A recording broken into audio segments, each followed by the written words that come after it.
Bible society of India యొక్క ఆంధ్రప్రదేశ్ విభాగం అధికారికంగా 1951లో ప్రారంభమై 2026 నాటికి ఈ సంస్థ విజయవంతంగా 75 సంవత్సరాలు పూర్తి చేసుకొని ప్లాటినం జూబ్లీ మైలురాయిని చేరుకోవడం గొప్ప సందర్భం.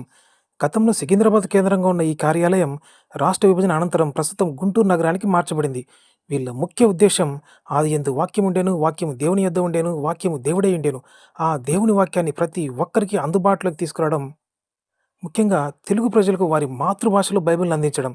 తెలుగు మాట్లాడే ప్రజల కోసం బైబిల్‌ని సరళమైన మరియు స్పష్టమైన భాషలోకి అనువదించడంలో ఈ సంస్థ కీలక పాత్ర పోషించింది.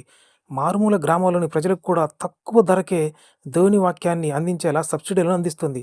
దృష్టిలోపం ఉన్న వారి కోసం తెలుగులో బ్రెయిన్లీ బైబిల్‌లను రూపొందించారు. చదవడం రాని వారి కోసం మరియు వృద్ధుల కోసం ఆడియో ఫార్మాట్‌లో వాక్యాన్ని అందించారు.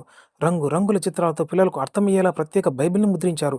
బైబిల్ సొసైటీ ఆఫ్ ఇండియా అనేది ఒక లాభాపేక్ష లేని క్రైస్తవ సంస్థ.